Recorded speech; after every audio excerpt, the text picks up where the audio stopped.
వచ్చినటువంటి communist international క్రమంగా communist party of India అవతరించింది. 100 ఏళ్ల సుదీర్ఘ ప్రయాణం తర్వాత కమ్యూనిస్ట్ పార్టీ ఆఫ్ ఇండియా దేశవ్యాప్తంగా ఉత్సవాలు జరుపుతుందని ప్రస్తుతం మనం చూస్తున్నాం. కరీంనగర్ జిల్లా వ్యాప్తంగా తరలి వచ్చినటువంటి కామ్రేడ్లు ర్యాలీలో పాల్గొన్నారు.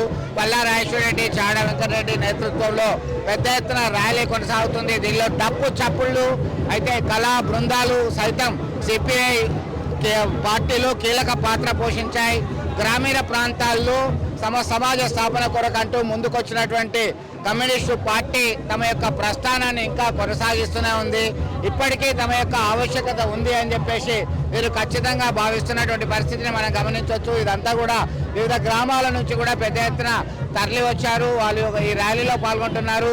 కమ్యూనిస్ట్ పార్టీ 100 ఏళ్ల ప్రస్థానంలో సాధించింది ఏంటి, ప్రజల కొరకి, పేద ప్రజల కొరకి చేసింది ఏంటి అనేటువంటి కోణంలో పెద్ద ఎత్తున చర్చ జరుగుతున్నటువంటి నేపథ్యంలో మరొకసారి కమ్యూనిస్టు పార్టీ పేదల పక్షాన పోరాటం చేసేటువంటి పార్టీ అని మరొకసారి గలమెత్తేటువంటి అవకాశం స్పష్టంగా ఉంది. ముఖ్యంగా ఇటు కోలాటాలు, డప్పు చప్పుల మధ్య ఉత్సాహంగా వీళ్ళ ఉత్సవాలు కొనసాగుతున్నాయి. విడుదల సుమంత్తో కలిసి చంద్రశేఖర్, ఆర్టీవీ, కరీంనగర్ నుండి.